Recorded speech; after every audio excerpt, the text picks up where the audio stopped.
Have you ever looked up at a bird and wondered, how does it do that? Well, two brothers named Wilbur and Orville Wright didn't just wonder, they figured it out. Their story is an amazing adventure of curiosity, hard work, and science. But before they could change the world, they were just kids growing up in a very special family. Their father, Milton Wright, was a church bishop who traveled a lot. He loved books and encouraged his children to read and think for themselves. Their mother, Susan Kerner Wright, was incredibly skilled with her hands. She could build and fix almost anything, from household appliances to her children's toys. This was pretty unusual for a woman in the late 1800s, but it showed Wilbur and Orville that if you had an idea, you could build it yourself. The Wright household was a place buzzing with energy and ideas. The family had 2 libraries filled with books on every subject you can imagine. Bishop Wright encouraged his children to explore different interests and to debate ideas respectfully. He believed that a curious mind was a healthy mind. This environment was like a playground for their brains. Instead of just accepting what they were told, the Wright children were taught to ask questions, to experiment, and to find answers on their own. This upbringing was the perfect launch pad for 2 boys who would eventually solve one of the greatest challenges in human history, the challenge of powered flight. They learned early on that it was okay to fail, as long as you learned something from it. Wilbur and Orville were not the only Wright children. They had 2 older brothers, Reuchlin and Lauren, and a younger sister, Catherine. Catherine was especially close to her brothers and became a huge supporter of their work. She was smart, organized, and shared their passion for learning. She later became a teacher, but was always there to help manage their affairs and offer encouragement when they needed it most. This strong family bond was a secret ingredient to their success. They weren't just partners in invention. They were a team, supporting each other through every challenge and celebrating every small victory together. This spirit of collaboration and mutual respect was just as important as any gear or engine they would later build. The world the Wright brothers grew up in was a world of exciting new inventions. Telephones, phonographs, and electric lights were all becoming part of daily life. This was an age of possibility, where it seemed like anything could be achieved with enough ingenuity and determination. For Wilbur and Orville, growing up in a home that nurtured their curiosity and surrounded by a world brimming with innovation, it was only natural that they would set their sights on a problem that had puzzled people for centuries. They had the right minds, the right skills, and the right family support. The stage was set for them to look to the sky and dream of a new way to travel. So where did this incredible dream of flying come from? It all started with a simple toy. When Wilbur was about 11 and Orville was 7, their father came home from one of his trips with a special gift. It wasn't a ball or a set of marbles. It was a toy helicopter designed by a French inventor named Alphonse Pinot. The toy was made of cork, bamboo, and paper with a rubber band to power its propeller. When their father wound it up and let it go, it didn't just fall to the ground, it flew. It shot up to the ceiling, fluttered there for a moment, and then gently landed. The boys were absolutely mesmerized. This little toy was more than just a fun distraction, it was a spark. It was the first flying machine they had ever seen, and it planted a powerful idea in their young minds. Humans could make things that fly. They played with the toy until it broke, but that didn't stop them. They immediately set out to build their own versions. They tried to make bigger and bigger ones, hoping they could fly even higher and longer. Of course, they quickly learned that it wasn't so simple. As they made the toy bigger, it became heavier and the rubber bands couldn't provide enough power. It was their first lesson in the science of flight, the relationship between size, weight, and power. This early experience with the toy helicopter was far more important than they could have realized at the time. It wasn't just about building a toy, it was about the process of thinking like an engineer. They were observing a problem, forming a hypothesis: if we make it bigger it will fly better, and then testing it through an experiment. When it failed, they didn't just give up, they tried to understand why it failed. This cycle of observation, experimentation, and learning from failure became the foundation of their entire approach to invention. That little flying toy taught them to be persistent and to think critically about the forces of flight, years before they ever considered building a full-sized airplane. The memory of that toy helicopter stayed with them throughout their lives. It was a constant reminder of that moment of wonder and the possibility of flight. Years later, when they began their serious work on aviation, they would remember the simple mechanics of that toy. It had rotors that spun to create lift, just like a modern helicopter.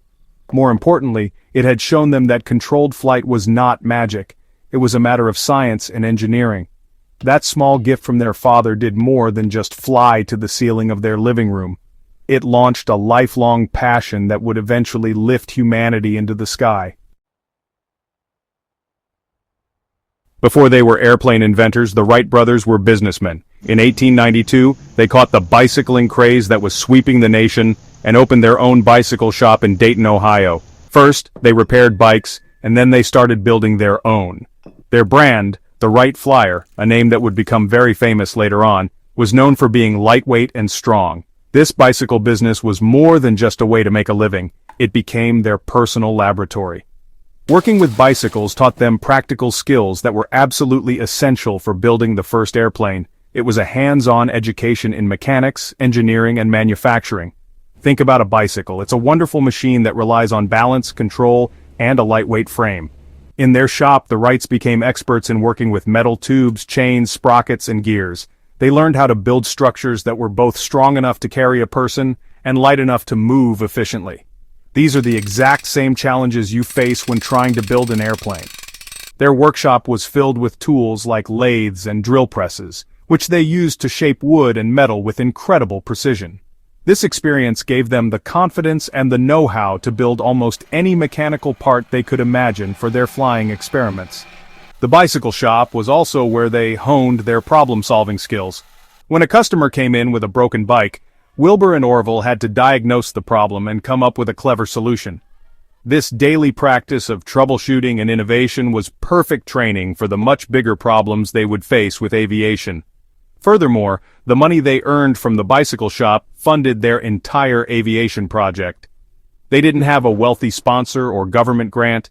Every piece of wood, every yard of fabric, and every custom-made engine part was paid for by the profits from selling and repairing bicycles.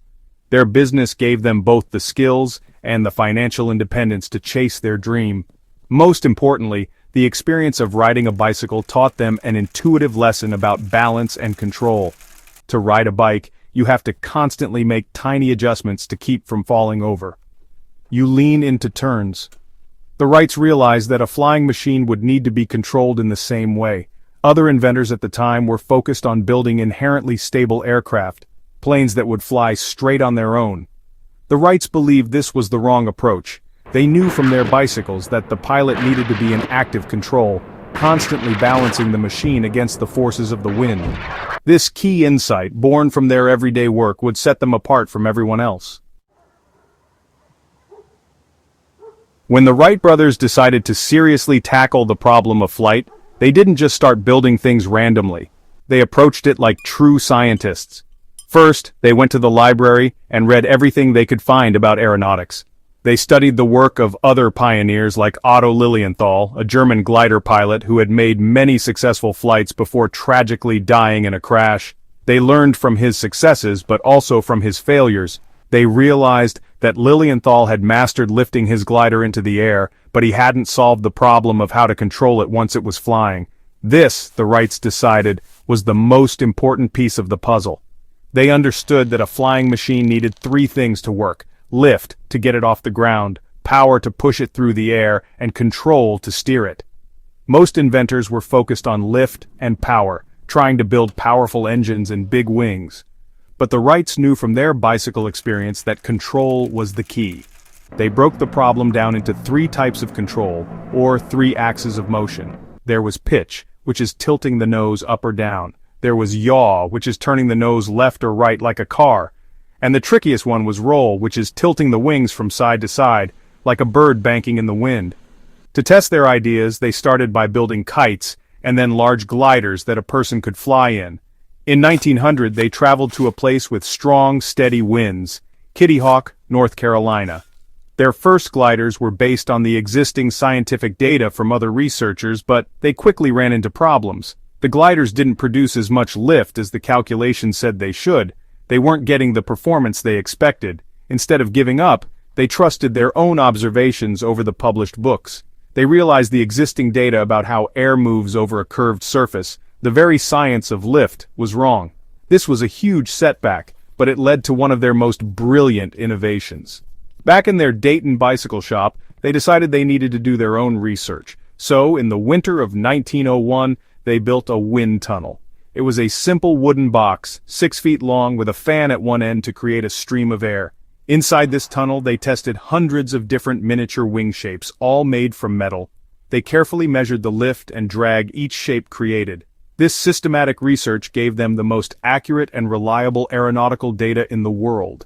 They were no longer guessing. They now had the scientific knowledge to design a wing that would actually work, paving the way for their next generation of gliders and ultimately their powered airplane. The single greatest challenge my brother and I solved was the problem of control, specifically controlling the roll of the aircraft. We spent countless hours, just observing birds in flight, noticing how they twisted their wingtips to turn and maintain balance in the air. A buzzard soaring over the Ohio fields became our teacher. We saw how it subtly adjusted the shape of its wings to roll from side to side, using the pressure of the wind to maneuver. This observation, it sparked a brilliant idea. We realized we didn't need a complicated system of rudders on the wings. What we really needed was to find a way to twist, or warp, the wings of our own machine, just like a bird. This concept of wing warping became the heart of our invention. The idea actually came to me one day in the bicycle shop while I was idly twisting an empty inner tube box. I noticed that when I squeezed the opposite corners of the long, flat box, the surfaces twisted. The ends remained rigid, but the surfaces changed their angle. It hit me then that we could do the same thing with the wings of a glider. By using a system of cables, a pilot lying on the lower wing could move their hips in a cradle, which would pull on the cables and twist the wingtips in opposite directions. One wingtip would twist down to get more lift, while the other would twist up to get less, causing the entire aircraft to bank and turn. We first tested this revolutionary idea on a large biplane kite in 1899. It worked perfectly. We could control the kite's roll from the ground, making it dip its wings to the left or right with just a pull of the control lines. This successful test proved our theory was sound and gave us the confidence to move on to building full-size gliders that could carry a person. This was the breakthrough that set us apart from all other experimenters. While others were trying to build stable aircraft that flew like a ship on the sea, my brother and I were building an unstable aircraft that needed to be actively flown, like a bicycle on a tightrope. When we built our 1902 glider, the one designed using our own wind tunnel data, we incorporated the wing warping system. It was a masterpiece of engineering. The pilot, lying flat on the lower wing, was connected to the controls. By shifting their hips, they could warp the wings. By using a hand lever, they could control the forward elevator for pitch. Later, we connected the wing warping mechanism to a movable rear rudder to counteract a problem called adverse yaw, making turns smooth and coordinated. We had finally invented the 3-axis control system that is still the fundamental basis for controlling every fixed-wing aircraft in the world today. My brother and I had solved the puzzle of flight. With their new, controllable 1902 glider proving to be a resounding success, the Wright brothers knew they were ready for the final step-powered flight. They returned to their Dayton shop and began to tackle the last two pieces of the puzzle: an engine and propellers. They wrote to many automobile manufacturers, but no one could build an engine that was both powerful enough and light enough for their needs. So, as they had done so many times before, they decided to build it themselves. With the help of their talented shop mechanic, Charlie Taylor, they designed and built a 4-cylinder gasoline engine from scratch. It was a marvel of simple, lightweight engineering, producing about 12 horsepower. The next challenge was the propellers. This turned out to be far more complicated than they expected. They initially thought a propeller was just like a ship's screw, but they soon realized it was much more complex. A propeller is essentially a rotating wing. Each section of the blade moves at a different speed, so it needs to be twisted along its length to work efficiently. There were no formulas or theories to guide them, so they had to invent their own. Using the data from their wind tunnel experiments, they painstakingly calculated the ideal shape. Their final wooden propellers were handcrafted masterpieces, about 80% efficient, a stunning achievement that modern propellers have only slightly improved upon. In the fall of 1903, they returned to the windswept dunes of Kitty Hawk, North Carolina, with their new machine, the Wright Flyer. It was a biplane with a 40-foot wingspan, built of spruce and ashwood and covered in muslin fabric. The custom engine was mounted on the lower wing next to the pilot's cradle. It turned 2 large pusher propellers behind the wings using a system of bicycle chains and sprockets. After weeks of frustrating delays caused by bad weather and mechanical breakdowns, they were finally ready. On December 14th, they tossed a coin to see who would fly first. Wilbur won, but his attempt was unsuccessful. He stalled the aircraft on takeoff, causing minor damage. 3 days later, on the cold and windy morning of December 17, 1903, it was Orville's turn. With a handful of local surfmen from the nearby life-saving station as witnesses, they laid down their takeoff rail. At 10:35 a.m., with Orville at the controls and Wilbur running alongside to steady the wing, the flyer lifted into the air. It flew for 12 seconds and covered a distance of 120 feet, shorter than the wingspan of a modern jumbo jet, but it was a true flight. For the first time in history, a heavier-than-air machine had taken off under its own power, flown forward under control, and landed safely. They had done it. They had conquered the air. You might think that after their historic flight at Kitty Hawk, the Wright brothers would have been instant celebrities. But the world's reaction was surprisingly quiet. Only a few newspapers reported the event, and most of them got the facts wrong or dismissed it as a hoax. People had heard so many false claims of flying machines before that they were skeptical. The Wrights weren't discouraged. They knew what they had accomplished, and they returned to Dayton to continue their work in secret. They didn't want anyone to steal their ideas before they had a chance to patent and perfect their invention. They were not just inventors, they were careful businessmen. Back in Ohio, they set up a new flying field at a cow pasture called Huffman Prairie. This is where they really learned how to fly. The short hops at Kitty Hawk were just the beginning. At Huffman Prairie, they built improved versions of their flyer and practiced relentlessly. By 1905, they had a truly practical airplane. Their Flyer 3 could fly for over 30 minutes at a time, banking, turning circles, and flying figure eights. It could take off and land reliably. They had moved beyond just getting into the air. They had mastered it. They tried to offer their invention to the United States government. But the military was not interested at first. They were still too skeptical. Frustrated by the lack of interest at home, the Wrights turned their attention to Europe. In 1908, Wilbur traveled to France to demonstrate their machine. The French were fascinated by aviation, but many believed the reports about the Wrights were exaggerated. That all changed in August 1908.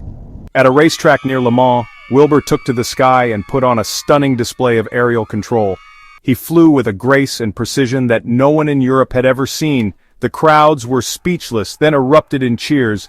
Wilbur Wright became an overnight sensation, and the world finally realized that the age of aviation had truly begun.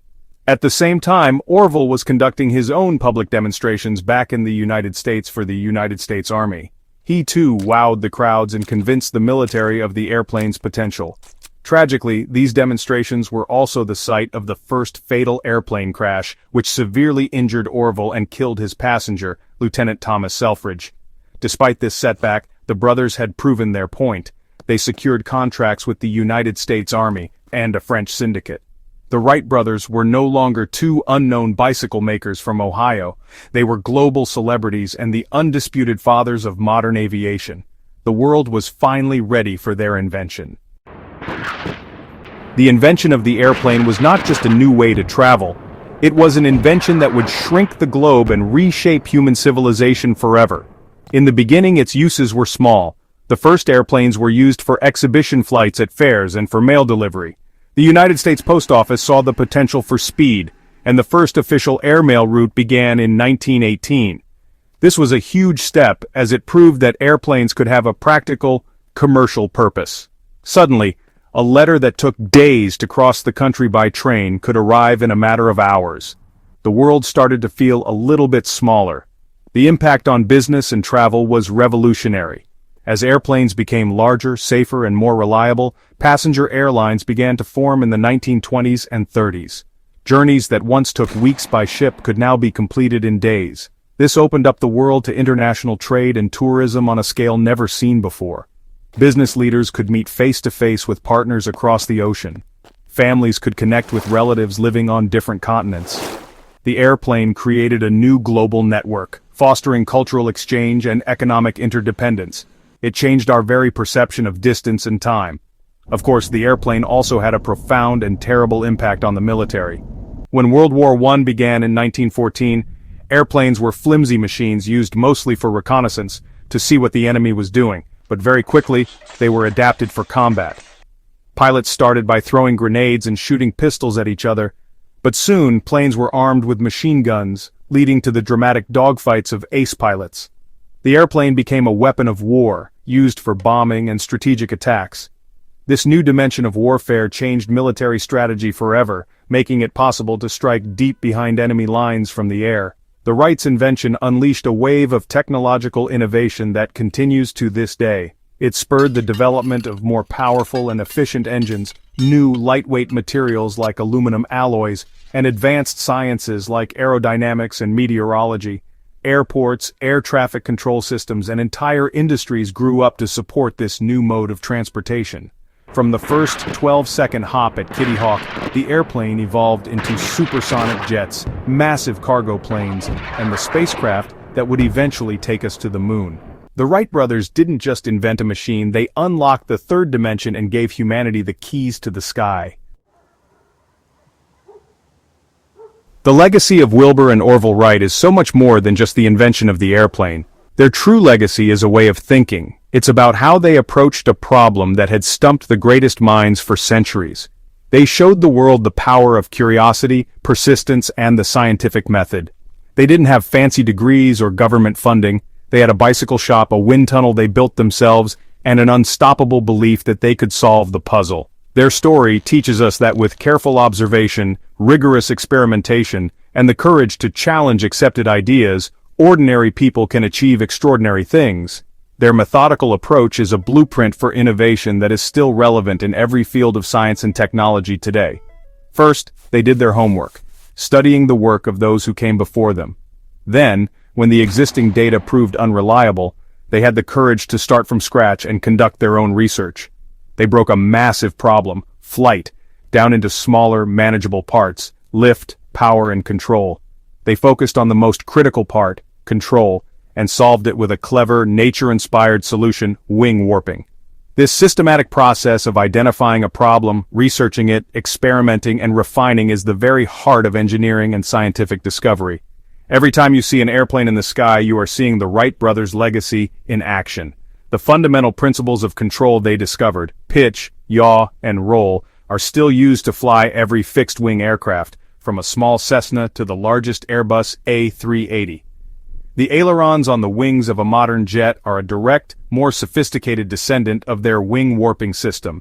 Their invention connected the world, created countless industries, and fundamentally changed how we live, work, and explore. It is a testament to the power of a great idea, pursued with passion and intelligence. But perhaps their most important legacy is the inspiration they provide. The story of two brothers from Dayton, Ohio, who taught themselves to fly, reminds us that the sky is not the limit. It shows us that boundaries are meant to be pushed and that the most complex challenges can be overcome with creativity and hard work.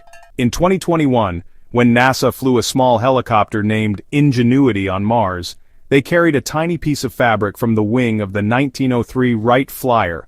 It was a tribute, connecting that first 12-second flight on Earth to the first powered, controlled flight on another planet. The Wright brothers' spirit of exploration continues to soar, taking us to new heights and new